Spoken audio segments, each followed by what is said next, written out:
గూర్చి రచించిన గానిని పాడగా నా హృదయం ఎంతో సంతోషించగా. నా ప్రభువును గూర్చి రచించిన దానిని పాడగా స్తోత్రించి గణపరతును స్వామి యేసుని. అతి సుందరుడైనట్టి అద్వితీయుని స్తోత్రించి గణపరతును స్వామి యేసుని. అతి సుందరుడైనట్టి అద్వితీయుని. నా హృదయము ఎంతో సంతోషించగా నా ప్రభువును గూర్చి రచించిన దానిని పాడగా. సర్వాంగ సుందరియగు సంగములో నుండా సుందరుడేసే నా అందము కోరుండా. సర్వాంగ సుందరియగు సంగములో నుండా సుందరుడేసే నా అందము కోరుండా. అపరంజి ఆభరణములలంకరించి అపరంజి ఆభరణములలంకరించి అంతఃపురములోనికి ఆయనతో వెళ్ళెదను. అంతఃపురములోనికి ఆయనతో వెళ్ళెదను. నా హృదయము ఎంతో సంతోషించగా నా ప్రభువును గూర్చి రచించిన దానిని పాడగా. సంగవదువుగా ఎదురు చూచెడి నా కొరకై రాజుల రాజైన క్రీస్తు వరుడుగా రానుండే. సంగవదువుగా ఎదురు చూచెడి నా కొరకై రాజుల రాజైన క్రీస్తు వరుడుగా రానుండే. రాజిల్లెడు చిత్రం బగు రాజవస్త్ర శోభితిలై రాజిల్లెడు చిత్రం బగు రాజవస్త్ర శోభితలై రాజనగరులోన నేను రాణిగా శోభిల్లెదను. రాజనగరులోన నేను రాణిగా శోభిల్లెదను. నా హృదయము ఎంతో సంతోషించగా నా ప్రభువుని గూర్చి రచించిన దానిని పాడగా. నా ప్రభువును గూర్చి రచించిన దానిని పాడగా.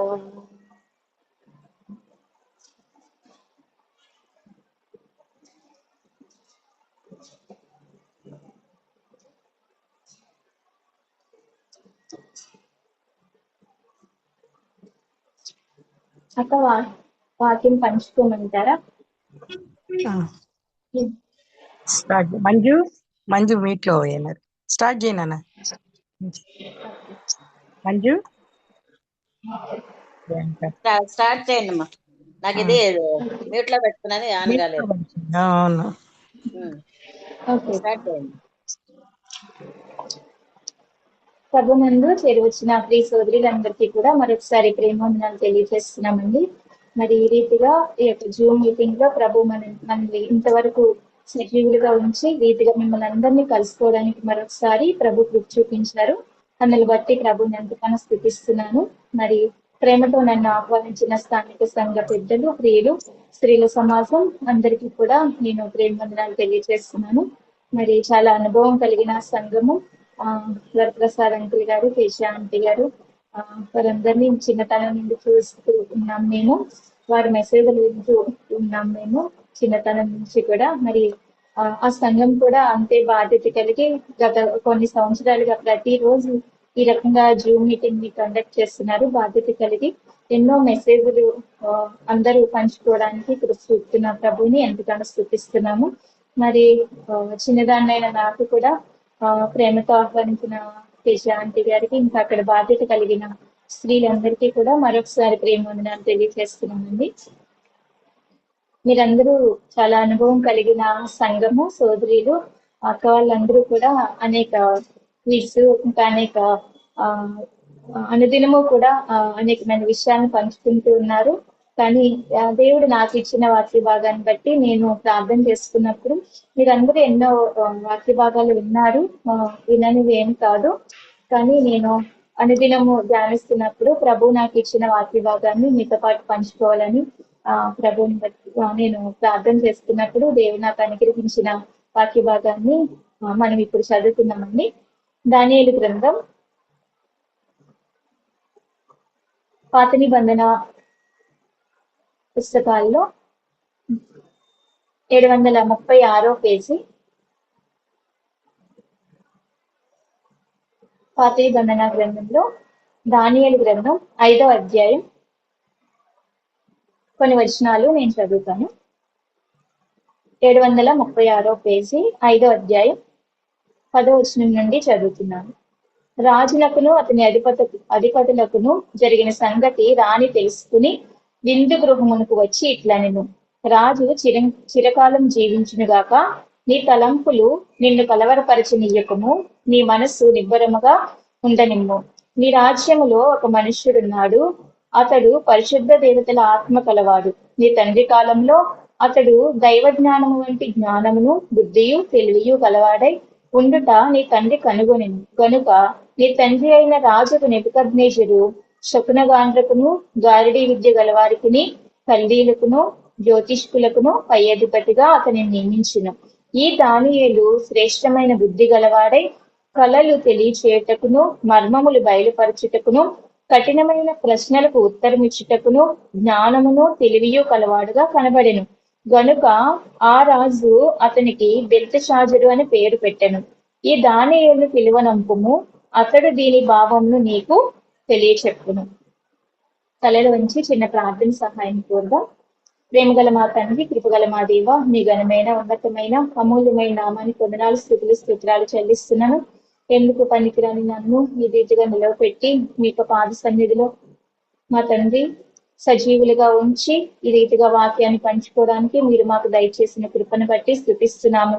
గత కొన్ని సంవత్సరాలుగా ఈ రీతిగా జూమ్ కుటుంబంలో చేరి వస్తున్న ప్రతి స్త్రీని, వారి కుటుంబాన్ని దీవించి ఆశీర్వదించండి.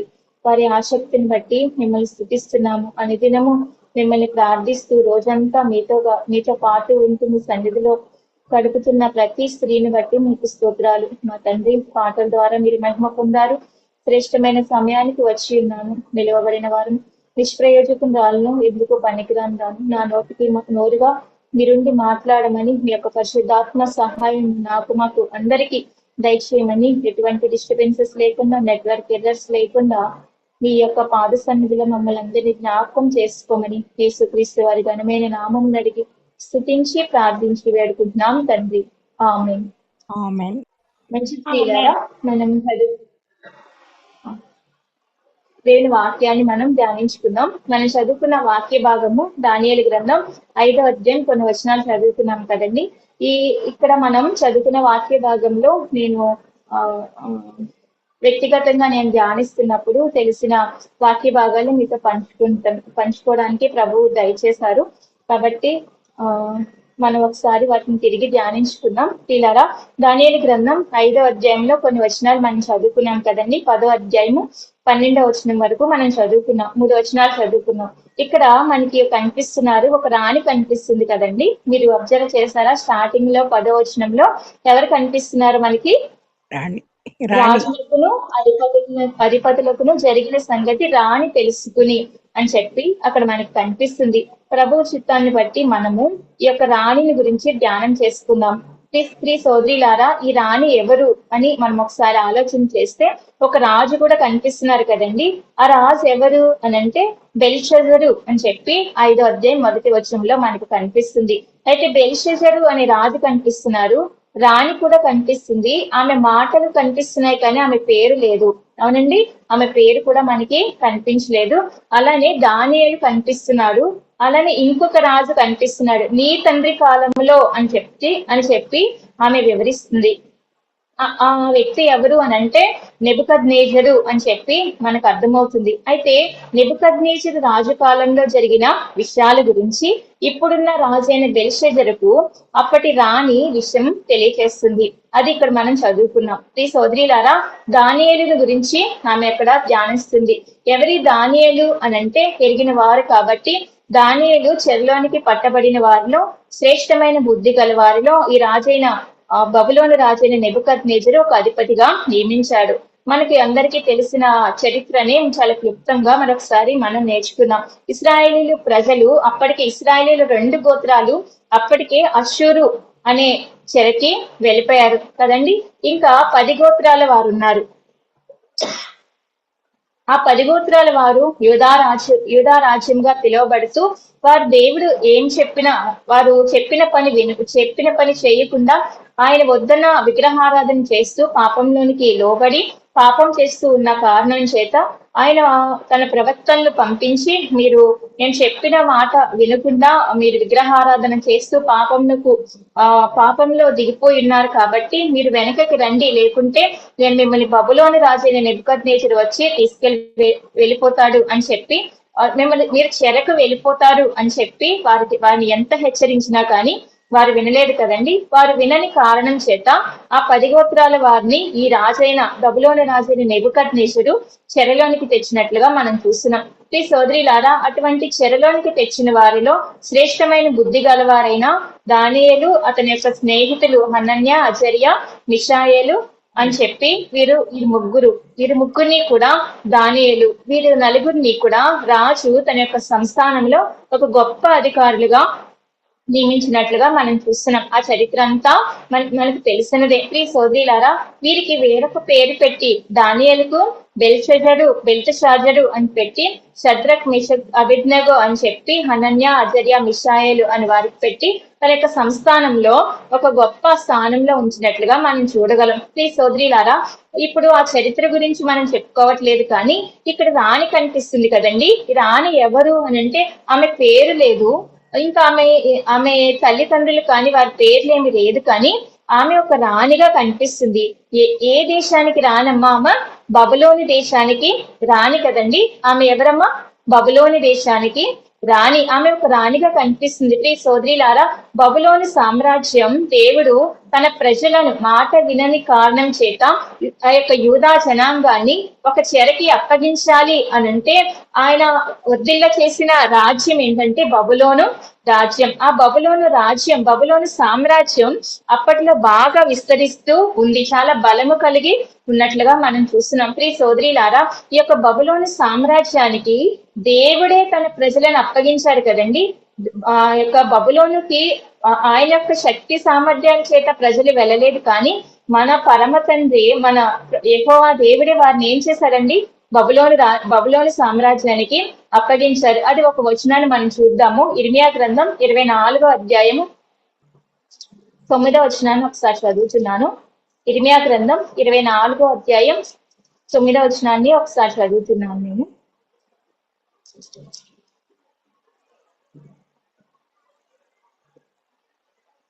సైన్యములకు అధిపతి యెహోవా ఇలాగ సెలవిచ్చుచున్నాడు, మీరు నా మాటలను ఆలకింపకపోతిరి గనుక నేను ఉత్తర దేశములోనున్న సర్వజనములను నా సేవకుడైన నెబుకద్నెజరు అను బబులోను రాజుని పిలువనంపించుచున్నాను. ఈ దేశము మీదకిని దీని నివాసుల మీదకిని చుట్టూనున్న ఈ జనులందరి మీదకిని వారిని రప్పించబోతున్నాను. ప్రియ సోదరిలారా, ఇక్కడ బబులోను రాజైన నెబుకద్నెజరు కోసం యెహోవా సైన్యములకు అధిపతి యెహోవా ఏమంటున్నారంటే, నేను కోరుకున్న నా సేవకుడు. బబులోను రాజు ఎవరనుకుంటున్నారు? నేను కోరుకున్న నా సేవకుడు, దేవుడే హెచ్చించిన రాజు, దేవుడే ఆ యొక్క ప్రజలందరినీ కూడా వారికి అప్పగించడానికి ఒక రాజ్యాన్ని ఎన్నుకోవాలని ఒక లిస్ట్ పెడితే ఆ లిస్ట్ లో ఫస్ట్ ఎవరున్నారండి? ఈ యూదా జనాంగం అంతటినీ కూడా చెరలోనికి పంపించాలి. ఏ జనాంగానికి అప్పగిద్దాం? అష్షూరుకి అప్పగిద్దామా అంటే అష్షూరు అప్పటికే పతనమైపోయింది. ఇంకా ఎవరికి అప్పగిద్దాం అని చూసినప్పుడు దేవుడు సెలెక్ట్ చేసుకున్నాడు. ఆ లిస్ట్ లో ఎవరున్నారంటే ఫస్ట్ బబులోను రాజు ఉన్నట్లుగా మనం చూస్తున్నాం. నా సేవకుడైన బబులోను రాజు. అటువంటి దేశానికి ఈమె ఎవరంటే ఇప్పుడు ప్రెసిడెంట్ రాణిగా మనకి కనిపిస్తుంది. ఆమె అన్యురాలు. అవునండి, ఆమె అన్యురాలు. అక్కడ తర్వాత మనం ధ్యానిస్తాము. ఆమె ప్రభువుని నమ్ముకోలేదు, నిజమైన దేవుణ్ణి గుర్తించలేదు. కానీ ఇప్పటికీ మనతో మాట్లాడుతుంది ప్రియ సోదరిలారా. ఆమె ఆమె ఒక రాణిగా కనిపిస్తుంది. ఆమె అన్యురాలుగా ఉన్నా ఇప్పటికీ మనతో మాట్లాడుతుంది. తన యొక్క జనాంగాన్ని తీసుకుని వెళ్ళి అన్యులైన రాజులకి బానిసలుగా చేయడానికి వీరి యొక్క దేశాన్ని హెచ్చించినట్లుగా మనం చూస్తున్నాం. వాస్తవానికి హెచ్చులో ఎవరుండాలి? మన యూదా జనాంగము ఉండాలి. కానీ యూదా జనాంగాన్ని పక్కన పెట్టి వారిని బానిసలుగా పెట్టి వీరు అన్యులైన ఎవరిని? బబులోను వారిని దేవుడు హెచ్చించాడు. ప్రియ సోదరిలారా, ఇక్కడ మనకి పాఠం ఏంటి? ఆమె బబులోని దేశానికి రాణిగా కనిపిస్తుంది కదా.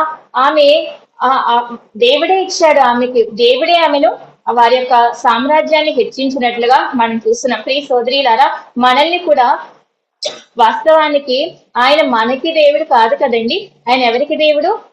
ఇశ్రాయేలుకి దేవుడు, యూదా జనాంగానికి ఆయన దేవుడు. అన్యులమైన మనలను కూడా ఆయన ఎఫెసీ పత్రిక 2వ అధ్యాయం 8వ వచనంలో కృపచేతనే మీరు రక్షింపబడి ఉన్నారు అని అంటున్నారు. ఆయన మనకి ఇచ్చారు, కృపచేతనే ఆయన మనకి ఇచ్చారు ఈ రక్షణ. ఇదంతా కూడా అదే ఎఫెసీ పత్రిక 3వ అధ్యాయంలో ఇంకా మన కిందికి చదివితే 12, 13 అధ్యాయాలలో ఇది వరకు మీరు దూరస్తులై ఉన్నారు, ఇప్పుడు ఏమైపోయామమ్మ మనం? సమీపస్తులమై ఉన్నాం. ఇది వరకు మనకి దేవుడు లేరు, కానీ ఎప్పుడైతే ఆయన ఎందుకు విశ్వాసం నుంచి రక్షింపబడ్డామో ఇప్పుడు మనం ఆయన పిల్లలం అయిపోయాం కదా. వాస్తవానికి ఈ స్థానం ఎవరిదమ్మా? ఆయన వారికి ఇచ్చాడు. తన జనాంగమైన ఇశ్రాయేలీయుల జనాంగానికి ఇచ్చారు. కానీ వారిని పక్కన పెట్టి వారికి రావాల్సిన ఘనత, వారికి రావాల్సిన ప్రేమ అదంతా కూడా ఇప్పుడు ఎవరికి చూపిస్తున్నారు? ఉచితంగా కృపచేత మనలను రక్షించుకున్నాడు. ప్రియ సోదరిలారా, ఆయన తన పిల్లలైన వారిని ఆయన బానిసలుగా బబులోని వారికి అప్పగించి బబులోనిని దేవుడు హెచ్చించాడలే, అది చరిత్ర. ఇప్పుడు మన పరిస్థితి ఏంటి? అవునమ్మా, కృపచేతని మనలను రక్షించాడు, మనల్ని హెచ్చించాడు కదా. 2 కొరింథీయులకు రాసిన 2వ పత్రికలో కూడా 1వ అధ్యాయం 29వ వచనంలో ఈ లోకంలో జ్ఞానులైన వారిని సిగ్గుపరచడానికి ఎవరిని ఎన్నుకున్నాడంటమ్మా? లోకంలో వెర్రివారిని ఎన్నుకున్నాడు కదా. అవును, ఎందుకు? పనికిరాని మనలను ఎన్నుకున్నాడు, జ్ఞానులను సిగ్గుపరచడానికి. మన జ్ఞానం కాదమ్మా, మనల్ని ఆయన ఎన్నుకున్నాడంటే మన జ్ఞానం కాదు, మనల్ని ఆయన ఏర్పరచుకున్నాడంటే మన యొక్క జ్ఞానం కాదు, కేవలం ఆయన కృపచేత మనల్ని రక్షించాడు. అన్యులమైన మనకు ఆ భాగ్యం ఇచ్చాడు కదా. అవును, ఈ రాణి బబులోని దేశానికి రాణి. వాస్తవానికి ఆ ఘనత దేవుడే ఆమెకి ఇచ్చాడు, అంటే వారి యొక్క బబులోని దేశానికి ఇచ్చారు. ప్రియ సోదరిలారా, అదే రీతిగా మనకు కూడా దేవుడు ఉచితంగా తనకి యొక్క కృపచేత ఇప్పుడు ఆయన పిల్లలయ్యే అధికారాన్ని మనకిచ్చాడు కదా. ఇప్పుడు మనం ఎవరు? ఆమె ఒక రాణిగా కనిపిస్తుంది, మనల్ని కూడా ఆయన ఆ రాజు ఎవరు? 45వ కీర్తన అందరికీ తెలిసిన వాక్య భాగం 9 నుంచి 11, 45వ కీర్తన 9 నుంచి 11 చదివితే, ఈ రాజు నీ ప్రభువు నీ సౌందర్యము కోరుకున్నాడు కదా. అవును, ఆ రాణి గురించి మనం మాట్లాడుకోవట్లేదు, కానీ మనము కూడా రాణులమే అంటున్నాడు. ఈ రాజు నీ ప్రభువు. అవును, మన ప్రభువు మన రాజుగా ఉంటున్నాడు కదమ్మా. అవును, రాణిగా అలంకరించుకునే ఆయన ఎదుట నిలబడాలి అని చెప్పి అక్కడ కీర్తనాకారుడు సెలవిస్తున్నాడు. అవును, రాణిగా అలంకరించుకుని రాణిగా నిలబడాలని చెప్పి ఆయన కోరుకుంటున్నాడు. బబులోను దేశపు రాణిగా ఆమె కనిపించిందిలే, అది తర్వాత సంగతి. అవును, మనల్ని కూడా ఆయన రాణిగా చూడాలనుకుంటున్నాడు. అవును, ప్రకటన గ్రంథంలో కూడా 19వ అధ్యాయం 7, 8 వచనాల్లో అక్కడ వివాహ సమయం వస్తుంది. అక్కడ కూడా ఆ యొక్క వధువు ప్రకాశవంతమైన సన్ననారు బట్టలు ధరించుకుని నిలబడాలి కదా. అవి పరిశుద్ధుల నీతి క్రియలతో నిలబడాలి అని చెప్పి ప్రకటన గ్రంథంలో మనకి కనిపిస్తుంది. అవును, ఈ యొక్క రాణి దేనితో అలంకరించబడాలి? సంఘం అనే వధువు దేని చేత అలంకరింపబడి ఆ రాణి ఎదుట నిలబడాలమ్మా? పరిశుద్ధమైన నీతి క్రియలు కదా, వాటితో అలంకరించుకుని రాజు ఎదుట నిలబడాలి. ప్రియ సోదరిలారా, మనం వేటితో అలంకరించుకుని నిలబడిపోతున్నాం? ఆ రాణి అలంకరించుకుందో లేదో, బబులోని దేశపు రాణి, అది తర్వాత సంగతి. మనం ఇప్పుడు అది ధ్యానించడం లేదు, కానీ మనల్ని కూడా సంఘ వధువు అనే రాణి కోసమైనా ఎదురు చూస్తున్నాడు. మనము కూడా అలంకరించుకుని నిలబడాలి. దేవుడే హెచ్చించినప్పుడు కాపాడుకోవడం చాలా కష్టం కదా. వస్తీని కూడా ఎస్తేరు గ్రంథం 1వ అధ్యాయంలో 127 సంస్థానాలకు రాణిగా దేవుడు హెచ్చించాడు. అవును, ఆ రోజు రాజు విందు చేసినప్పుడు వచ్చి రాణి అలంకరించుకుని, కిరీటము ధరించుకుని, అలంకరించుకుని వచ్చి తన ఎదుట నిలబడాలని చెప్పి ఆశ్వరేషు రాజు కోరుకున్నాడు. అవునమ్మా, కోరుకున్నాడా లేదా? కానీ ఆ రాణి ఏం చేసిందమ్మా? ఒప్పుకోలేదు కదా నిలబడడానికి, ఒప్పుకోలేదు, రావడానికి ఇష్టపడలేదు. అవును, రాజు హెచ్చించి 127 సంస్థానాలకు అధిపతిగా రాణిగా నియమించినప్పుడు ఆమె వచ్చి అహశ్వరేషు ముందు నిలబడడానికి ఒప్పుకోలేదు. ఆమె దానిని పోగొట్టుకుంది కదమ్మా.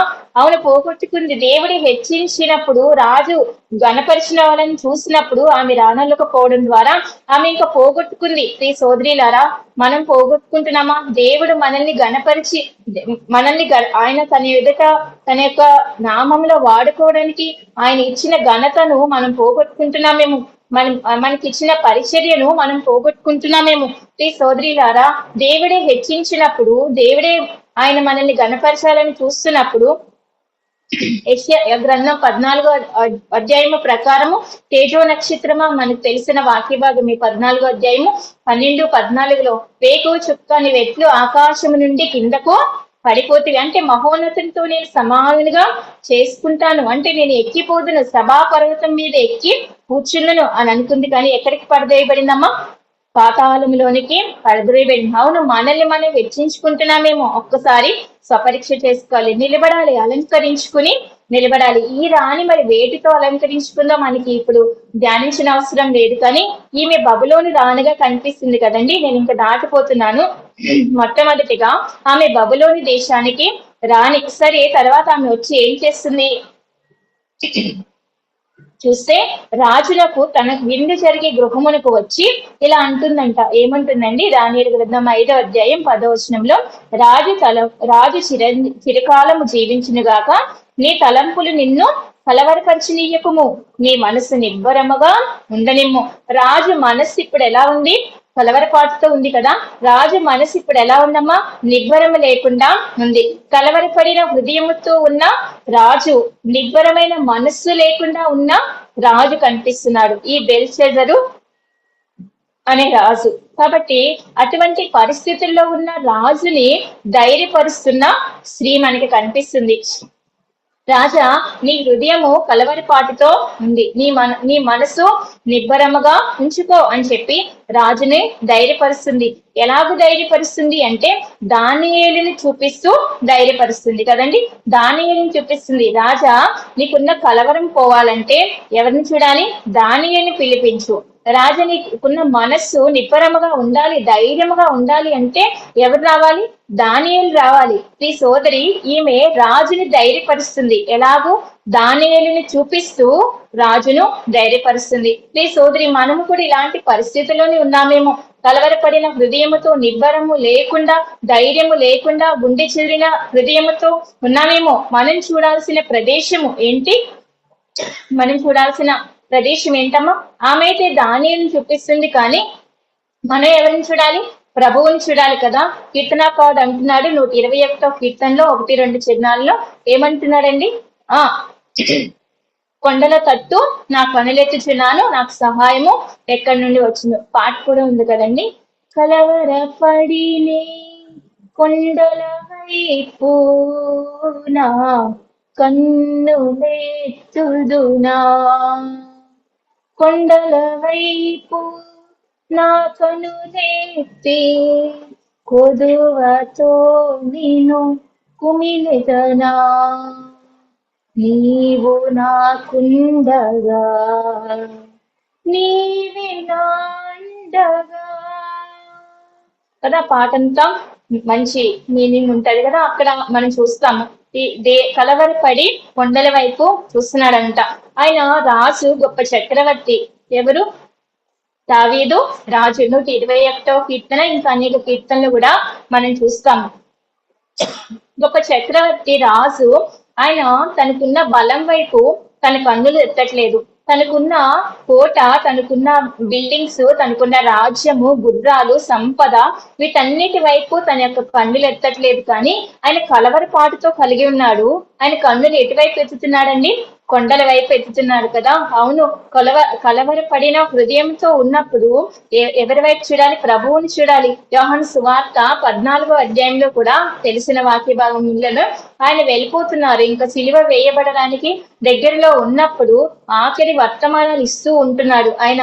అక్కడ చూస్తే యోహాను సువార్త 14వ అధ్యాయం 1వ వచనంలో మీ హృదయమును కలవరపడనీయకుడి అని చెప్పి శిష్యులతో మాట్లాడుతున్నాడు. ప్రియ సోదరీలారా, ఆయన ప్రభు అయిన యేసుక్రీస్తు శరీరధారిగా ఈ లోకంలో ఉన్నప్పుడు తన శిష్యుల వైపు చూపిస్తూ మాట్లాడుతున్నారు. మీ హృదయములను కలవరపడనీయకుడి.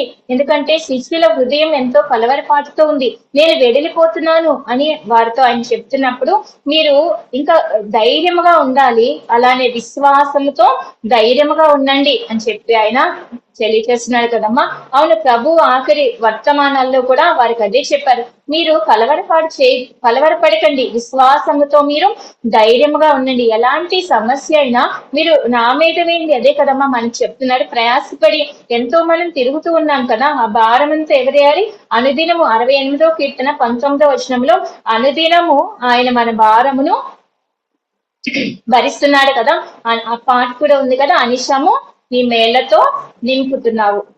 శ్రీ సోదరీలారా, అనుదినము ఆయన మన భారము భరిస్తున్నాడు. అలాంటప్పుడు మనం ఎందుకు కలవరపాటు కలిగి ఉండాలి కదా. ఆయన అంటున్నాడు, అడవి పువ్వులను చూడండి, ఆకాశ పక్షులను చూడండి, అవి విత్తట్లేదు, అవి పోయట్లేదు, అయినను కదా అవి ఎంత సంతోషంగా జీవిస్తున్నాయి. మరి మనం ఎందుకు కలవరపాటు కలిగి ఉంటున్నాం? ఒకసారి స్వపరీక్ష చేసుకోవాలి. ప్రియ సోదరులారా, ఎలాంటి సమస్య ఉన్నా కలవరపాటు పడకుండా ఎవరి వైపు చూడాలని మనకు నేర్పిస్తుందంటే బైబిల్.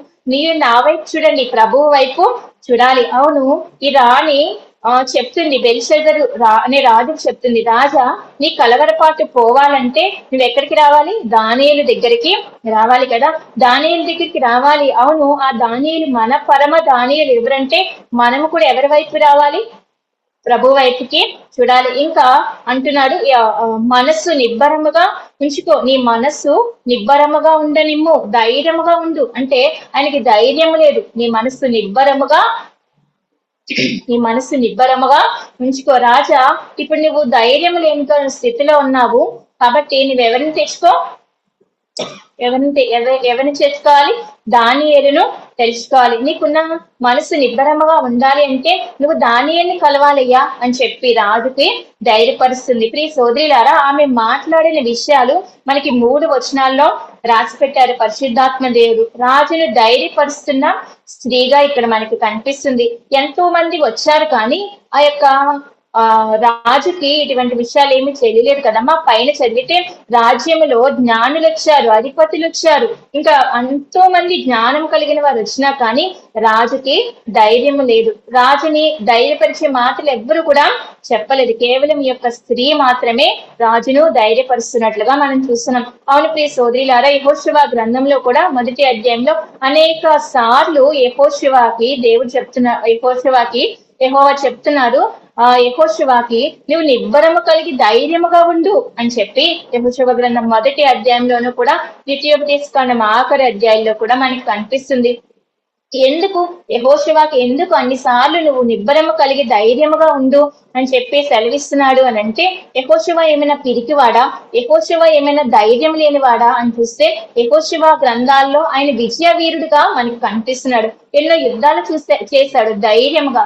మరి ఎందుకు ఆయనకి ధైర్యం చెప్తున్నాడు అని అంటే, మోషే లేడు కదండి, మోషే మృతి నొందాడు, మోషే దేవుని వద్దకు చేర్చబడ్డాడు. కాబట్టి నూను కుమారుడైన మోషే పరిచారకుడైన యెహోషువగా మనకి కనిపిస్తాడు. మోషే లేడు. ఇప్పుడు మనం 1వ అధ్యాయంలో యెహోషువకి ఎందుకు ధైర్యం లేదు, ఎందుకు నిబ్బరంగా లేకుండా ఉన్నాడు అని అంటే, మోషే లేడు, మోషే మృతి నొందినట్లుగా మనం చూస్తున్నాం. నడిపించేవారు లేరు కదా, గుండె చదిరి ఉన్నప్పుడు ధైర్యం చెప్పేవారు లేరు.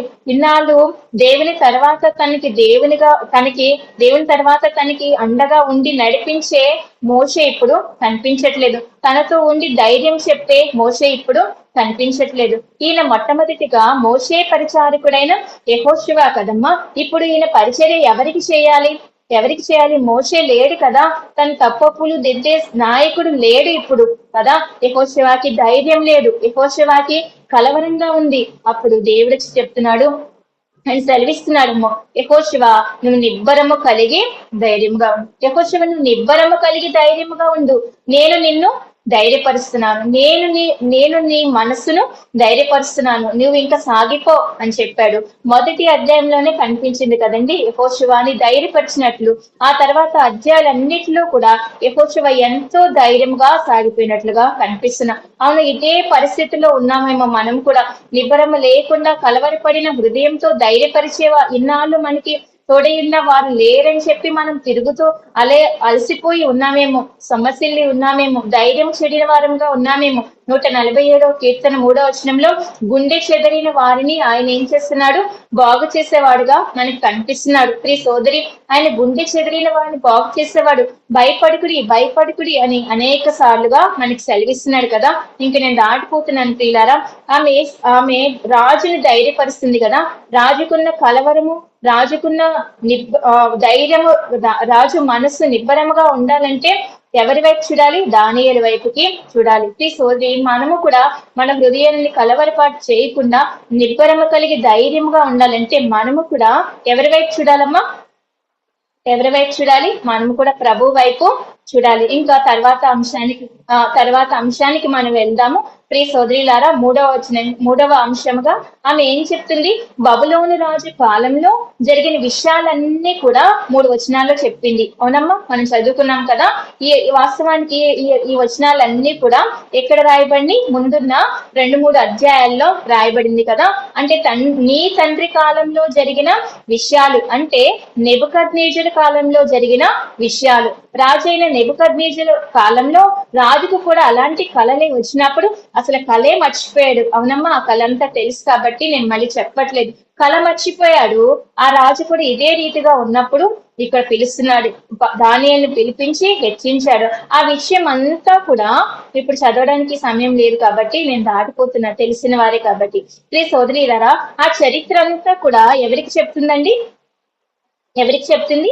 ఈ రాజైన బెల్షెజర్కి చెప్తుంది. అంటే జరిగిపోయిన విషయాలు, చరిత్రను ఏమాత్రం మరిచిపోని స్త్రీ. మళ్ళీ చెప్తుంది, ఈమె రాజైన బబులోని రాజైన నెబుకద్నెజరుకు కోడలిగా మనం చూడగలం. ఆమె నేరుగా చూసిందో ఆ విషయాలన్నీ, లేకపోతే చరిత్ర ద్వారా వినిందో మనకు తెలియదు. అవునమ్మా, బైబిల్లో అయితే రాయలేదు. ఆ కాలంలో ఏం జరిగిందో అదంతా కూడా ఎంత వివరంగా చెప్తుంది కదా. అవును ప్రియ సోదరి, మిగతా వారికి బెల్షెజర్కి కానీ వారికి కానీ ఆ చరిత్ర ఏమాత్రము కూడా గుర్తులేదు కదమ్మా. ఆ చరిత్ర వారికి గుర్తుందా? లేదు. అదంతా వదిలేశాడు. అది ఒక స్టోరీ లాగా విన్నాడు, ఒకవేళ చూసాడేమో, కానీ బెల్షెజరు జరిగిన విషయాలన్నీ కూడా మర్చిపోయాడు. కానీ ఈ స్త్రీ అయితే చరిత్రను ఏమాత్రము కూడా మర్చిపోలేదు. ఒక కథలా విని వదిలేసేది కాదమ్మా. బైబిల్ మనం చదివేటప్పుడు అది ఏంటంటే మనందరికీ తెలిసిందే. కొరింథీయులకు రాసిన మొదటి పత్రిక 10వ అధ్యాయం 11లో అంటున్నాడు కదా, ఈ సంగతులు దృష్టాంతములుగా వారికి సంభవించినాయి కాబట్టి యుగాంతమందున్న మనకు బుద్ధి కలగడానికి రాసి పెట్టారు అని చెప్పి మనం చూస్తున్నాం బైబిల్లో. అవును, ఈ బైబిల్లో ఏదైనా ఒక వచనం రాసి పెట్టారు అని అంటే ఇది హిస్టరీ కాదమ్మా. చదువుకునేటప్పుడు సోషల్ స్టడీస్ లో హిస్టరీ ఉంటుంది, అంటే రాజుల చరిత్ర అదంతా రాయబడి ఉంటుంది. మంచిదే, చరిత్ర తెలుసుకుంటున్నాం. కానీ ఇక్కడ రాయబడిన బైబిల్లో రాయబడిన చరిత్ర అది కాదు. ఈ సంగతులు వారికి సంభవించినవి. అవి మనం ధ్యానించడం ద్వారా మనకి ఏమొస్తుంది? యుగాంతమందున్న మనకు బుద్ధి కలుగుతుంది. అంటే ఆ స్టోరీ ద్వారా మోరల్ ఏంటి అంటే ఏం నేర్చుకున్నాం మనం, దాని ద్వారా ఏం పాఠం నేర్చుకున్నాం అనేది ప్రాముఖ్యమైన సంగతిగా మనకు అర్థమవుతుంది. అయితే ఈ బెల్షెజరు రాజు ఆ చరిత్ర విన్నాడు, దాని ద్వారా ఏమీ కూడా నేర్చుకోలేదు, దాని ద్వారా ఏమీ కూడా గుర్తు పెట్టుకోలేదు. అయితే ఈ స్త్రీ అయితే మనకు కనిపిస్తుంది చరిత్రను ఏమాత్రం కూడా మర్చిపోలేదు. అవును ప్రియ సోదరి, ఎలాగూ గుర్తు పెట్టుకుంది? ఆమె వినిందో ఏమో మనకు తెలియదు, కానీ ఆమె మాత్రం ఆ చరిత్ర అంతా మర్చిపోలేదు కదండి. కాబట్టి మనం దీని ద్వారా ఏం నేర్చుకుంటున్నాం? ఇదే విషయాన్ని మనం ఆలోచిస్తే ఈమె ఏమాత్రం మర్చిపోకుండా పాత విషయాలను గుర్తుపట్టి చెప్తుంది కదా. ఈ మిగతా వారికి తెలుసు, కానీ వాళ్ళు ఎలా ఉన్నారు, వాళ్ళ స్థితి ఎలాగుంది అని అంటే వారందరూ కూడా మత్తులో ఉన్నట్లుగా మనకు తెలియచేస్తున్నారు. ఈ సోదరిలారా, ఈమె చరిత్రను ఏమాత్రం కూడా మర్చిపోలేదు. ఇదే సంగతి మరి మన పరిస్థితి ఏంటి? మునుపు మనం ఎలాగున్నాం? మునుపు మన పరిస్థితి ఏంటి, మునుపు మన కుటుంబ పరిస్థితి ఏంటి, మునుపు మన ఆత్మీయ పరిస్థితి ఏంటి, ఎలా ఉంది, వాటిని మనం గుర్తుపెట్టుకున్నామా? పౌలు భక్తుడు అంటున్నాడు తిమోతికి రాసిన మొదటి పత్రిక 1వ అధ్యాయం 12వ వచనంలో పౌలు అంటున్నాడు, పూర్వమందు నేను హింసకుడిని, పూర్వమందు నేను హానికరుడిని అని చెప్తున్నాడు కదమ్మా. పూర్వమందు మాట్లాడుతున్నారు, కానీ ఆ తర్వాత మనకి తెలియజేస్తే అదే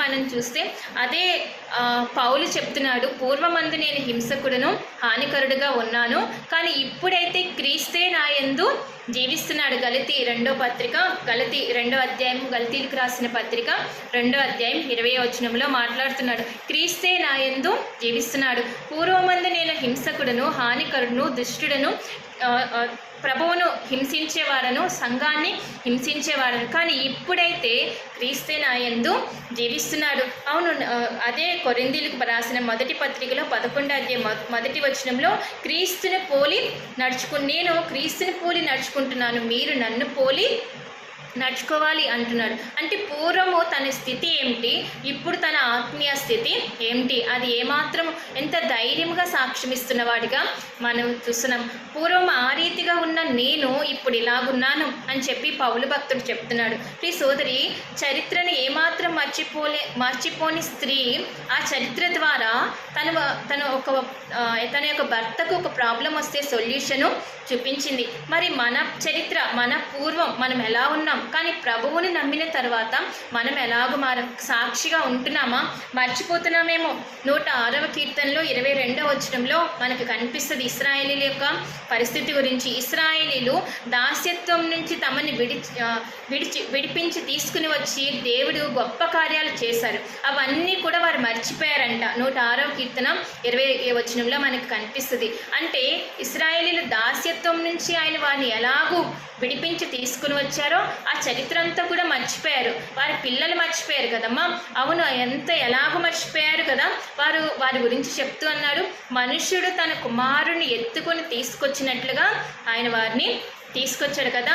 అవును, రాతి బండని చీల్చి వారికి ఏమిచ్చారు, నీళ్ళనిచ్చాడు, పైన మేఘ స్తంభం ఇచ్చాడు, అగ్ని స్తంభం ఇచ్చాడు, రాతి బండలో నుంచి నీళ్లు రప్పించాడు, ఆ ఎర్ర సముద్రాన్ని చీల్చివేశాడు. ఇవన్నీ కూడా అద్భుతమైన కార్యాలు. వారిని ఎలాగో తీసుకొచ్చాడు, ఇబ్బందుల కొలిములో నుండి ఆయన వారిని తీసుకొచ్చాడు. ఇవన్నీ కూడా 106వ కీర్తన 22వ వచనంలో చదివితే మర్చిపోయారంట. అవును, చరిత్రను మర్చిపోయి యెహోవా ఎవడు అని అంటున్నాడు కదా. ఇంకా ముందుకెళ్తే న్యాయాధిపతుల గ్రంథంలో 2వ అధ్యాయం మనం చూస్తే 10వ వచనంలో యెహోవా నైనను ఆయన వారికి చేసిన కార్యములైనను ఎరుగని ఒక తరము పుట్టింది. అంటే వారు మర్చిపోయారు, దేవుడు వారికి ఏం చేశారో ఆ చరిత్ర అంతా మర్చిపోయారు, వారి పిల్లలకు కూడా గుర్తులేదు. ప్రియ సోదరులారా, అవును, పూర్వమందు మన పరిస్థితి ఏమిటి, ఇప్పుడు ఎలాగున్నాం, దేవుని ద్వారా మనం ఏమేం పొందుకున్నాం, అవన్నీ మనం గుర్తు తెచ్చుకుంటున్నామా? దావీదు కూడా అంటున్నాడు కదండి 79వ కీర్తన 70వ వచనంలో, గొర్రెల దొడ్డి నుండి నన్ను పిలిచాడు. అవును, గొర్రెల దొడ్డి నుండి ఆయన పిలిచాడు. పూర్వమందు దావీదు ఎక్కడుండేవాడు అంటే గొర్రెల దొడ్డిలో ఉండేవాడు, కానీ ఇప్పుడు ఎక్కడున్నాడు, రాజు సింహాసనం మీద కూర్చున్నాడు. కానీ దావీదు గుర్తు చేసుకుంటున్నాడు, పూర్వమందు నా స్థితి అది, చరిత్రకి వెనక్కి వెళ్ళి చూస్తే నేను అక్కడున్నాను, గొర్రెల తొట్టిలో ఉన్నాను, గొర్రెల మధ్యలో ఉన్నాను, ఎండలో తిరుగుతున్నాను, మంచుకి తిరుగుతున్నాను, వర్షానికి తడుస్తున్నాను, సరిగా మంచి భోజనం లేదు, మంచి పడక లేదు, కానీ ఇప్పుడైతే ఆయన నన్ను తీసుకుని వచ్చి సింహాసనము ఎక్కించాడు. అది నా పూర్వపు స్థితి, ఇప్పుడు నేను ఎలాగూ ఉన్నాను. అవును, దావీదు చెప్తున్నాడు, నేను గొర్రెల దొడ్డి నుండి ఆయన నన్ను తీసుకుని వచ్చాడు. అవును, మరిచిపోని స్త్రీ, చరిత్రను ఏమాత్రం కూడా మర్చిపోని స్త్రీ. ఈ సందర్భంలో నేను కూడా ఒక చిన్న సాక్ష్యం చెప్పాలనుకుంటున్నాను. అవును, నేను అప్పుడు 7వ తరగతి చదివే రోజుల్లో అప్పుడు మా స్థానిక సంఘము కూడా ఇంకా అంతా అయిపోయింది అని ఇంకా అనుకుంటున్న సందర్భంలో కుటుంబంలో కొన్ని సమస్యలతో ఉన్నప్పుడు సంఘం అంతా కూడా మమ్మల్ని ఎంతగా ఆదరించారు. ఈనాటికి కూడా నాకు వారందరూ కూడా సంఘంలోని పెద్దలు కొంతమంది బాధ్యత కలిగి తీసుకున్నారు. సంఘంలోని పురుషులు వీళ్ళందరూ కూడా తీసుకుని వచ్చి మేము ప్రార్థన చేసుకుని ఇంకా వెళ్తున్నాము. నాన్నగారు అప్పుడు ప్రార్థన చేసుకుని చలవారుగుడు అక్కడికి వెళ్ళాలి, పరిచర్యకి వెళ్ళాలి, ముందుగానే వెళ్తున్నారు. ఆ పని ముగించుకొని పేపర్స్ అక్కడ తీసుకుని వెళ్దామని చెప్పి కుటుంబ ప్రార్థన చేసుకుని వెళ్తున్న సందర్భంలో అంతా అయిపోయాక డోర్ కట్టెని ఇలా తీసేసరికి ఆ ముందొచ్చి నిలబడ్డారు. ఎవరు అంటే మా సంఘంలోని కొంతమంది బ్రదర్స్ వచ్చి నిలబడ్డారు. అవునా, నేను అప్పుడు 7వ తరగతి చదువుతున్నాను. వాళ్ళు చేసిన అదంతా కూడా ఇప్పటికీ నా కళ్ళ ముందు కనిపిస్తూ ఉంటుంది. అవును, వాళ్ళు మమ్మల్ని ఎంతగా ఆదరించారో, ఎంతగా మమ్మల్ని బలపరిచారో అది ఒకసారి జ్ఞాపకం చేసుకుంటే ఎంతో సంతోషం వస్తుంది. ఈనాటి దినాలలో సంఘము మమ్మల్ని ఆ రోజు ఆ రీతిగా ఆదరించింది. ఆ రోజు అలాగ కాకపోతే వేరేలాగా జరిగేదేమో తెలియదు, కానీ ఆయన చిత్తంలో వారు మమ్మల్ని ఎంతగానో ఆదరించారు. నేను ఎక్కడికి వెళ్ళినా కానీ, ఎప్పుడున్నా కానీ ఆ విషయం నాకు గుర్తొస్తూ ఉంటుంది. అవును, ఆ స్థితిలో ఉన్న వారిని కూడా దేవుడు విడిచిపెట్టలేదు. ఈనాటి దినాల్లో కూడా ఇంకా అదే కృతజ్ఞత కలిగి సంఘంలో బాధ్యత కలిగి పనిచేయడానికి కృప చూపిస్తున్నాడు. అవును, అదే వారిని కూడా ఆ రోజు చిన్న విషయమే కానీ ఎందుకో అప్పుడు జరగడానికి ఒప్పుకోలేదు. ఆయన తన కృపలో తన పిల్లల్ని ప్రేరేపించి మా అవసరాలన్నీ కూడా తీర్చారు. ఈరోజు ఇంత ఆశీర్వదించారు అని అంటే దేవుడు ఆయనకు కృపే అని నేను చెప్పగలను. ఎందుకు లేని స్థితిలో నుండి దేవుడు పిలుచుకుని ఈ రీతిగా నిలవపెట్టిన ప్రభువుని మేము ఎంతగానో స్తుతిస్తూ ఉంటున్నాం. ఇంకా సాగిపోదాం, సమయం అవుతుంది. చరిత్రని ఏమాత్రము మర్చిపోని స్త్రీగా మనకి కనిపిస్తుంది. ఆ తర్వాత ఈమె చెప్తుంది, ఈ దానియేలు 12వ వచనం అంతా కూడా సమయం అయిపోయింది. దానియేలు గురించే చెప్తుంది కదండి. ఈ దానియేలు శ్రేష్టమైన బుద్ధి గలవాడు, ఈ దానియేలు మర్మములను బయలుపరిచేవాడు, కఠినమైన ప్రశ్నలకు ఉత్తరమిచ్చేవాడు, జ్ఞానము కలిగిన వాడు ఈ దానియేలు అని చెప్పి దానియేలు యొక్క గొప్పతనాన్ని వివరిస్తుంది. అవునమ్మా, ఈమె ఎవరిని వివరిస్తుంది? దానియేలు యొక్క గొప్పతనాన్ని వివరిస్తుంది. రాజా, నీ రాజ్యంలో ఒక మనుష్యుడున్నాడు, అతడు పరిశుద్ధ దేవతలందు ఆత్మ కలిగిన వాడు. ఇవన్నీ కూడా ఆమెకు ఎలా తెలుసు? తెలియదు కదా. ఆమె విందో తెలియదు, ఒకవేళ డైరెక్ట్గా చూసిందో అదంతా తెలియదు, కానీ తనకి తెలిసింది, వినింది, చూసింది అంతా తీసుకుని వచ్చి ఇక్కడ చెప్తుంది కదా. 3 వచనాల్లో దానియేలు గురించి ఆమె చెప్తుంది. అమ్మ, దానియేలు యొక్క గొప్పతనం ఒక అన్య స్త్రీకి, రాజ్యంలో ఉన్న స్త్రీ చెప్పగలిగింది అంటే దానియేలు యొక్క గొప్పతనాన్ని మనం ఇక్కడ చూడగలం. ప్రియ సోదరులారా, అవును, ఈమె వివరిస్తుంది దానియేలు యొక్క గొప్పతనాన్ని వివరిస్తుంది. మన ప్రభు యొక్క గొప్పతనాన్ని మనం వివరిస్తున్నామా? ఎలాగూ మనం వివరిస్తున్నాం? షూలమితి చెప్తుంది పరమగీతముల గ్రంథంలో 5వ అధ్యాయం 10వ వచనంలో, నా ప్రియుడు ధవలవర్ణుడు రత్నవర్ణుడు 10,000 మంది పురుషులలో గుర్తింపదగిన. అవును, ఆ రీతిగా అంతలాగా చెప్తుంది కదా. ఎలాగ చెప్తుంది? షులమితి తన యొక్క ప్రియుడి కోసం ఎంతగానో వివరిస్తుంది. అవును ప్రియ సోదరి, మన ప్రభువుని వివరిస్తున్నామా? పాట కూడా పాడతాం కదా. కొనియాడి పాడి కీర్తించి వర్ణించేద నిన్ను నా ప్రభువా. అవును, ఆయన్ని కొనియాడాలి, ఆయన్ని పాడాలి, ఆయన కీర్తించాలి, ఆయన వర్ణించాలి కదమ్మా. ఇవన్నీ మనం ఎలా చేస్తాము? ఆయన ఎవరో మనకి తెలిస్తే మనం ఆయన గురించి చెప్పగలం. అవును ప్రియ సోదరి, మనం ఎలాగ చెప్పగలం? ప్రభువు దయాళుడని రుచి చూసి ఎరిగితిని 34వ కీర్తన 8వ వచనంలో చెప్తున్నాడు. అవును, ఆయన ఎలాంటి వాడో మనం రుచి చూస్తే, ఏదైనా ఒక రెసిపీ కోసం మనం చెప్పాలి అని అంటే చూస్తే మనం చెప్పగలమమ్మా? చెప్పలేము. దాని యొక్క టేస్ట్ మనం తింటేనే కానీ మనం దాని గురించి చెప్పగలం. అలాగే దానియేలు యొక్క గొప్పతనం ఈమె చెప్తుంది, మంచిదే, కానీ మన ప్రభు యొక్క గొప్పతనాన్ని మనం వివరిస్తున్నామా? భక్తుడు అంటున్నాడు, నేను రుచి చూచి ఎరిగాను అని అంటున్నాడు. అమ్మ, రుచి చూసి ఆయన గురించి చెప్పగలమా? అందరికంటే గొప్పవాడు దానియేలు, అందరికంటే గొప్పవాడు. మరి మన ప్రభువు 106వ కీర్తన 22వ వచనంలో ఆయన గొప్పవాడు, ఆయన జ్ఞానమునకు మితి లేదు. అవును, దానియేలు కూడా గొప్పవాడు, ఎంతో జ్ఞానం కలవాడుగా కనిపిస్తున్నాడు. మన ప్రియ ప్రభువు కూడా గొప్పవాడు కదండి. ఆయన గొప్పవాడు. 147:5 మన ప్రభువు గొప్పవాడు, అధిక శక్తి గలవాడు. మరి కొలస్సీ 2:3 ఏం చెప్తున్నాడు? బుద్ధి జ్ఞానము సర్వసంపదలు ఆయన యందే గుప్తమైన. ఇవన్నీ కూడా ఆయన యందే ఉన్నాయి కాబట్టి ఆయన గురించి మనం తెలుసుకుని చెప్పగలుగుతున్నామా? ఈ స్త్రీ అయితే 3 వచనాల్లో దానియేలు గురించి చెప్పింది కదండి. మరి మన ప్రభువు గురించి మనం చెప్పగలుగుతున్నామా? ఈమె ఏం చెప్తుంది?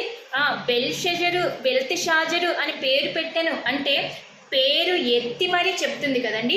ఆ కాలంలో బబులోను రాజైన నెబుకద్నెజరు ఈయన ఎంత జ్ఞానం కలవాడు కాబట్టి ఆయనకి బెల్తెషాజరు అని పేరు పెట్టాడు అని అంటున్నాడు. అంటే ఆ పేరు ఎత్తి మరీ చెప్తుంది కదా. అవును, మనం ఏదో జనరల్గా గుంపులో స్తోత్రాలయ అన్నట్లుగా కాకుండా ప్రతీది కూడా పేరు పెట్టి ఆయన మనకి చేసిన ఆశ్చర్య కార్యాలన్నీ కూడా వివరిస్తూ చెప్పాలి. అది ఆమె ఈరోజు మనకి నేర్పిస్తుంది కదా. మనం ఎప్పుడు తెలుసుకుంటాం? యోబు అంటున్నాడు 42వ వచనంలో ఆ మాట చదువుదాం. 2వ వచనం.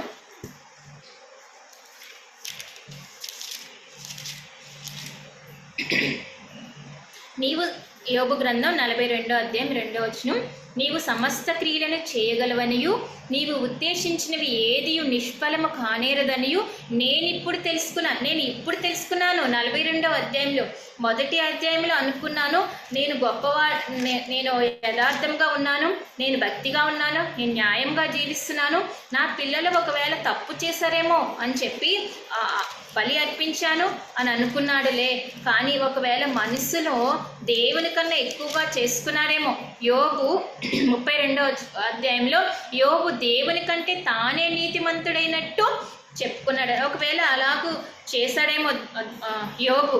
కానీ ఆ శ్రమలు శోధనలు వచ్చినప్పుడు యోబు చెప్తున్నాడు నేను ఇప్పుడు తెలుసుకున్నాను నీ కోసం. మనం అన్నీ బాగున్నప్పుడు దేవుని తెలుసుకోవడం వేరు, ఏదో పైపైన తెలుసుకోవడం వేరు. శ్రమ శోధన వచ్చినప్పుడు ఆయన గురించి ఇంకా తెలుసుకుంటాం. యోబు అంటున్నాడు నేను ఇప్పుడు తెలుసుకున్నాను, మొదటి అధ్యాయంలో తెలుసుకున్నది కాదు, 42వ అధ్యాయంలో నేను ఇప్పుడు తెలుసుకున్నాను అని అంటున్నాడు కదా.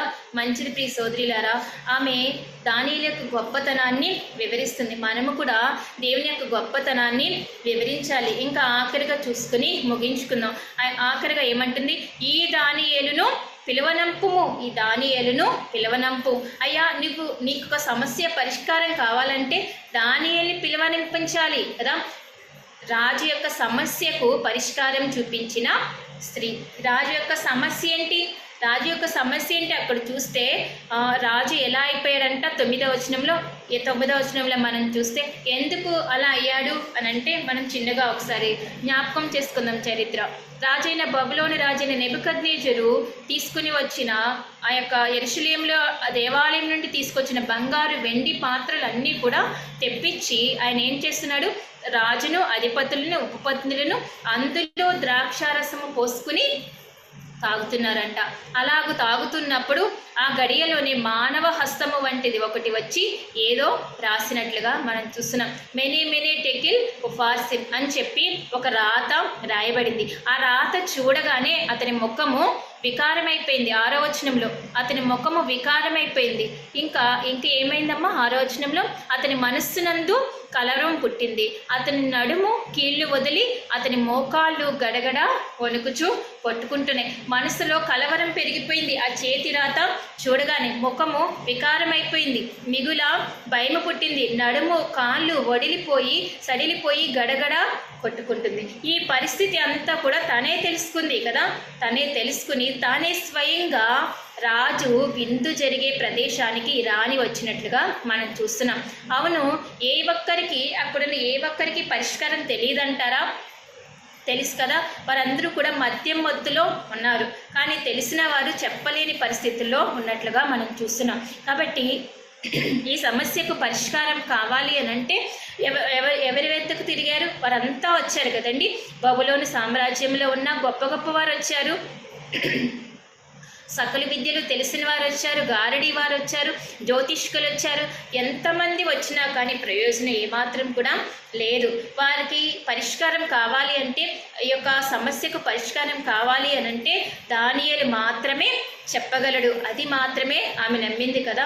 రాజుని ఈ స్థితిలో చూడడం కన్నా ఎవరిని తీసుకురావాలి? బబులోను రాజు ఈ స్థితిలో ఉన్నాడు కాబట్టి బెల్షజ్జరు ఎవరిని తీసుకురావాలి? దానియేలును తీసుకురావాలి.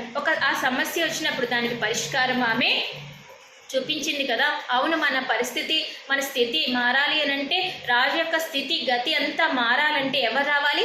దానియేలు రావాలి కదమ్మా. అవును, మన పరిస్థితి మారాలంటే, మనం తిరగాల్సిన చోటు, మన సమస్యకు పరిష్కారం దొరకాలి అంటే మనం బలులు అర్పిస్తే రావు. మనం ఏదో ధనమిస్తే ఏమిచ్చినా కానీ, వేలాది నదులంత విస్తార తైలము కానీ ఇంకా అనేకమైన తీసుకుని వచ్చి గర్భఫలాన్ని ఇచ్చిన ప్రయోజనం ఏమాత్రము కూడా లేదు కదమ్మా. అవును, ఎక్కడెక్కడో తిరిగి అలసిపోయావేమో. ఈ రాజు కూడా అలానే ఎంతో మందిని పిలిచి అలసిపోయాడు. ఆఖరికి ఈ రాణి పరిష్కారం చూపించింది కదా. అవును, మనకి కూడా పరిష్కారం ఆ దానియేలు చూపిస్తాడు. మన ప్రియ ప్రభు దానియేలుకి సాదృశ్యంగా ఉన్నట్లుగా మనం చూస్తున్నాం. నీ సామెతల గ్రంథం 16:3 కనిపిస్తుంది. నీ పనుల భారం యెహోవా మీద మోపము, అప్పుడు నీ ఉద్దేశములన్నీ సఫలములగును. అవును, మన భారమంతా కూడా ఆయన మీద మోపితే, మన సమస్యలన్నీ కూడా ఆయన ఎద్దుకు వివరిస్తే ఆయన పరిష్కారం చెప్పేవాడుగా ఉన్నాడు కదమ్మా. ఆమె సమస్యకు పరిష్కారం చూపించినట్లుగా మనం చూస్తున్నాం. మరి మిగతా వారికి ఎందుకు తెలవట్లేదు? మిగతా వారు కూడా అక్కడే ఉన్నారు కదమ్మా. వారు కూడా ఆ రాజ్యంలోని వారే కదా. వారికి ఏం తెలవట్లేదు? వారు విందులో ఉండి మత్తులో ఉన్నారు కదా. అందుకని చెప్పి దానియేలుని వారు మర్చిపోయారు. వారు కూడా ఆ రాజ్యంలోనే ఉన్నారు. దానియేలు సంగతి వారికి కూడా తెలుసు, కానీ వారు మత్తులో ఉన్నప్పుడు వారికి గురుట్టితనం అనేది కలిగినట్లు కదా. అవును, మన ప్రభువుని చూడకుండా ఈలోక సంబంధమైన దేవత మన మనోనేత్రాలకు గురుట్టితనం కలిగించినట్లుగా మనం చూసిన బైబిల్ వాక్యం. అందుచేత మన సమస్యకి పరిష్కారం కనుగొనలేకపోతున్నాం, మన ప్రభువు దగ్గరికి రాలేకపోతున్నాం. అయితే ఈమె తీసుకుని వచ్చింది, ఈ రాజును దానియేలు వద్దకు నడిపించింది. అవును, మనము కూడా ఎవరి దగ్గరికి రావాలి? మన సమస్యకు పరిష్కారం ప్రభువు వద్దకు రావాలి.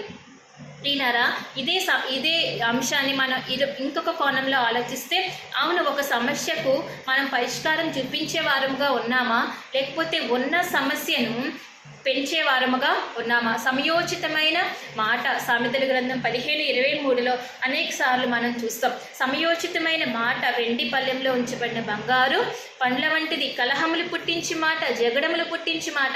సమస్యల్ని ఇంకా పెంచుతున్నామా? ముసలమ్మ ముచ్చట్లతో మన సమస్యలు పెంచే వారంగా ఉన్నామా? అవును, ఆ సమస్యకు పరిష్కారం చూపించే వారంగా ఉండాలి. అనేకమైన వివాదాలు వస్తున్నప్పుడు ఎలాగో మనం మాట్లాడుతున్నాము. మన ప్రియ ప్రభువు కూడా మత్తయి సువార్త 17:24 ఒక సందర్భాన్ని జ్ఞాపకం చేసుకుందాం. అక్కడ పన్ను కదా, షెకెల్ విషయంలో కూడా పన్ను కట్టే విషయంలో ఆ అధికారులు వచ్చి పన్ను కట్టడం, మీ మనిషి కుమారుడు పన్ను కట్టడా అని చెప్పి అడుగుతూ ఉన్నప్పుడు అక్కడ ఆయన అంటున్నాడు, నువ్వు వెళ్ళి నీవు గేలం వెయ్యి, వల వెయ్యి, అక్కడ వచ్చిన మొదటి చేపలో నోట్లో ఏముంటుంది? షెకెల్ ఉంటుంది. అది నీకు సగం నాకు సగం కదా. అంటే వారు ఆ సమస్యను పెంచుదామని వస్తున్నారు కదా, శోధిద్దాం అని చెప్పి వస్తున్నాడు ఆయన. వారి మనసును ముందే గుర్తించి అక్కడ ఆ సమస్య పెద్దదవ్వకుండా కైసరికి ఇవ్వాలి, దేవునికి ఇవ్వాలి అని చెప్పి ఒక మంచి ఉదాహరణతో ఆయన అక్కడ మాట్లాడినట్లుగా మనం చూస్తున్నాం. అదే రీతిగా వ్యభిచారమందు పట్టబడిన స్త్రీని కూడా ఎంతో వారు ఆయనను శోధించాలని, అంటే వారు వచ్చి ఆయనను, అంటే ఆ స్త్రీని కొడతారేమో ఆయన అని చెప్పి శోధించడానికి ఆ ప్రశ్నలు అడిగినప్పుడు ఆయన కూడా, అమ్మ నేను మిమ్మల్ని కొట్టను, నీవు ఇంకెళ్ళు పాపం చేయకు అని చెప్పి ఆమెతో చాలా మంచిగా మాట్లాడినట్లుగా మనం చూస్తున్నాం. అవును, అక్కడ ఆయన ఇంకా ఎక్కువ మాట్లాడితే సమస్య పెద్దదయ్యేది, కానీ ఆయన ఎంతో చక్కగా మాట్లాడినట్లుగా మనం చూస్తున్నాం. అవును ప్రియ సోదరీలారా, సమస్యని పెంచుతున్నామా, తగ్గిస్తున్నామా? మిరియాము కూడా సంఖ్యాకాండం 12వ అధ్యాయంలో అక్కడ మోషే అహరోనుల మీద సనుగుతూ ఉన్నప్పుడు, దేవుడు నీ చేత మాత్రమే మాట్లాడారా, నిన్ను మాత్రమే ఎన్నుకున్నాడా, మమ్మను కూడా ఎన్నుకున్నాడు అని చెప్పి అక్కడున్న సమస్యను మిరియాము ఏం చేస్తుంది? ఎక్కువ చేస్తుంది కదా. సమయం అయిపోతుంది, ఇంకా నేను ముగిస్తున్నాను. ప్రియులారా, సమస్యని పెంచే వారంగా ఉన్నామా, సమస్యను తగ్గించే వారముగా ఉన్నామా? దానియేలు పేరు ఏంటంటే దేవుడే నా న్యాయాధిపతి, గాడ్ ఈజ్ మై జడ్జ్ అంటున్నాడు. అవును, సమస్యకు పరిష్కారం రావాలంటే మనం ఎవరి వైపుకి వెళ్తున్నాం? ఎటువైపు వెళ్తున్నాం? దేవుడే నా న్యాయాధిపతి. దానియేలు అంటున్నాడు, దేవుడే నా న్యాయాధిపతి. అవును, అన్ని సమస్యలకు పరిష్కారం ఎవరు? ఆయనే కదా. అవును, సాతాను శోధనలధికమైన సొమ్మసిల్లక సాగి వెళ్ళెదను, లోకము శరీరములాగినను లోబడక నేను వెళ్ళెదను. యేసు చాలును, యేసు చాలును. ఏ సమయమైనా ఏ స్థితికైనా నా జీవితములో యేసు చాలును. మా మాట మనం చెప్పగలుగుతున్నామా? దేవుడే నా న్యాయాధిపతి. అవును, దానియేలును కలిగి ఉన్నామా? అవునమ్మా. ఒక్కసారి స్వపరీక్ష చేసుకో ప్లీజ్ సోదరిలారా. మనం ఈ సాయంకాల సమయంలో బబులోను రాజైన బబులోను రాజైన బెల్షెజరు భార్య అయిన రాణిని మనం చూసాము. రాజును ధైర్యపరుస్తున్న స్త్రీని మనం చూసాము. ఆ తర్వాత చూస్తే చరిత్రను మరచిపోని స్త్రీని చూసాము. దానియేలు యొక్క గొప్పతనాన్ని వివరించిన స్త్రీని మనం చూసాము. సమస్యకు పరిష్కారం చూపించిన స్త్రీ. అమ్మ ఇన్ని విషయాలు చెప్పింది, కానీ ఆమె నిజమైన దేవుణ్ణి ఆమె గుర్తించలేదు కదా, ఆమె ఆరాధించలేదు. ఈ సోదరిలారా, ప్రభు వైపుకి ఏమాత్రం కూడా తిరగలేదు, విగ్రహాన్ని విడిచిపెట్టలేదు. బైబిల్లో రాసి ఉంది కాబట్టి, 3 వచనాల్లో రాసి పెట్టారు కాబట్టి మనం ఈరోజు ధ్యానించుకున్నాం. కానీ ఆమె నిజమైన దేవుణ్ణి ఆమె గుర్తించలేదమ్మా. ఆమె విగ్రహాన్ని విడిచిపెట్టలేదు, మన దేవుని వైపుకు ఆమె తిరగలేదు. అవును, ఆమె సమయంలో గడిచిపోయింది ఈ సోదరి. ఆ తర్వాత ఇంకా మనం ఆమె ఏం చేసినా కానీ ప్రయోజనం లేదు. ఆమె ఒక పటంగా మన మధ్య నుంచి వెళ్ళిపోయింది. కానీ ఇప్పుడు మనకైతే సమయం ఉంది. ప్రభువుని నమ్మకుండా రక్షణ లేకుండా విశ్వసించకుండా ఎన్ని ఉన్నా కానీ అది సున్నా కదమ్మా. అవును, ఆమెకు సమయం లేదు తిరిగి మారడానికి, ప్రభు గొప్పతనం తెలుసుకోవడానికి, తిరిగి రక్షింపబడడానికి, ఆయన ఆరాధించడానికి, ఆయన మళ్ళీ తిరిగి ఆరాధించడానికి ఆమెకైతే సమయం లేదు. కానీ ఇప్పటికైతే మనకైతే సాక్షిగా ఉండడానికి మనకి సమయం ఉంది కదమ్మా. ఎన్ని ఉన్నా సున్నా కదా. మేడమిద్దులున్నా, ఎన్ని ఉన్నా, ధనమున్నా, బంగారం ఉన్నా, ఎన్ని ఉన్నా సున్నా కదా. అవును, అది మనం ఆ పాట కూడా ఉంది కదా. అవును, ఎలాంటి వాడవైనా నీవెంత గనుడవైనా కదా, ఎన్ని ఉన్నా అది సున్నా కదా ప్రియ సోదరిలారా. అవును, ఎన్ని ఉన్నా సున్నా. ప్రభువుని చూస్తూ, ప్రభువు వైపుకి చూస్తూ మనం కూడా సాక్షిగా జీవించడానికి ప్రభు మనందరికీ సహాయము దయచేయునుగాక. అవును, ఈ రీతిగా మనం జీవించడానికి, ఈ స్త్రీ నుంచి మనం నేర్చుకున్న పాఠాల ప్రకారం జీవించడానికి ప్రభు మనందరికీ సహాయము దయచేయునుగాక. చేరవచ్చిన వారందరికీ వందనాలండి. ప్రేమతో మరి నన్ను ఆహ్వానించిన స్థానిక సంఘానికి కూడా ప్రేమ వందనాలు తెలియజేస్తాను.